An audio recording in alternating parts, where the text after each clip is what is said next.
Before we begin, I want to share a brief content note. This podcast discusses coercive control, emotional abuse, and parental alienation. There are no graphic details, but these topics can be heavy. Please take care of yourself while listening, and feel free to pause or step away at any time. Hi, and welcome back to After the Quiet, Episode 9. There came a point where something inside me started to push back. Not loudly, not bravely, but persistently. A quiet knowing that whispered, "I can't keep doing this." I often thought, I can't keep doing this, but I didn't know how to leave. In truth, I was afraid of what would happen if I tried to break up with him. So instead, I hoped he would do it for me.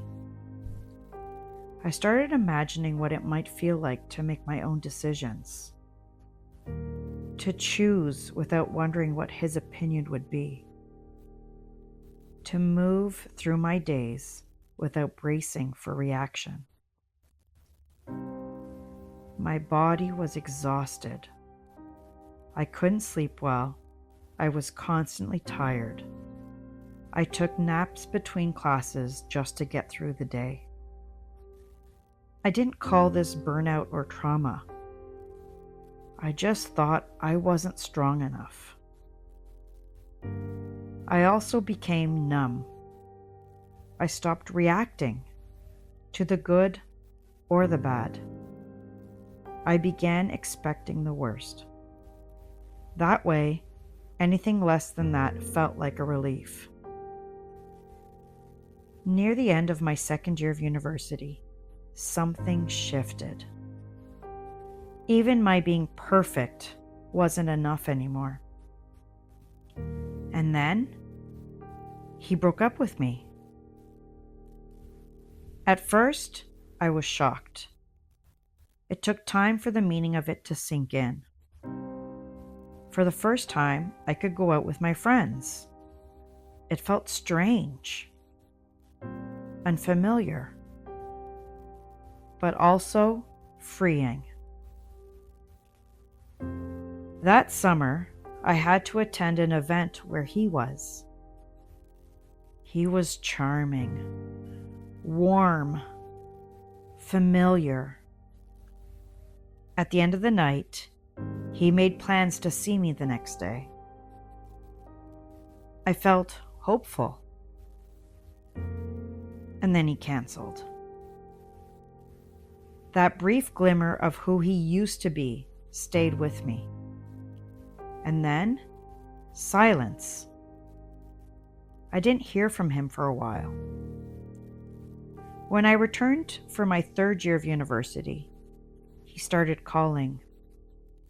He told me how much he missed me, how things would be different, how he just needed another chance. This time, I took him back with conditions. I did push back a little.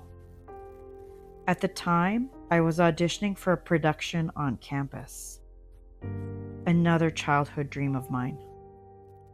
I told him I needed to do this, that if we were going to be together, he would need to support it. I was afraid that asserting myself would leave me alone, but he agreed. By the end of rehearsals, and especially once the production began, things grew tense. I was spending too much time with castmates. When he did come to see the show, he didn't mention my performance. Instead, he questioned me about every male in the cast. I kept telling myself I had done nothing wrong, that he would get over it, that this was just temporary discomfort. Even though I had gained a small amount of control, the ability to do one thing I loved, I could feel his unhappiness with it. But I stayed. Because in the short term, dealing with his anger felt worth it. I had gotten to perform. I hoped he would see that I was a good girl. Deep down, I knew I was loyal, committed, and I believed, still, that eventually he would see that too. Looking back now, I can see something I couldn't then. This wasn't the beginning of freedom. It was the beginning of a very steep cliff. One I would spend almost another 20 years climbing. If you're listening and recognizing this, the breakups that don't break the cycle, the hope that keeps resetting, the belief that pushing back just a little might finally be enough, please hear this. Resistance doesn't always lead to escape, but it does mean something inside you is still alive. Love bombing is not change. Charm is not accountability. And temporary compliance is not safety. In the next episode, I'll talk about what happens when resistance isn't enough. When the mind and body reach a breaking point. And there's denial. Thank you for listening. Thank you for staying with this story. If this episode stirred something, go gently. You didn't imagine the cliff. This is After the Quiet.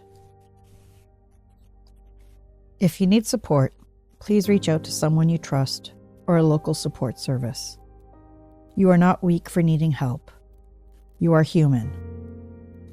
And if no one else has told you this today, your voice matters.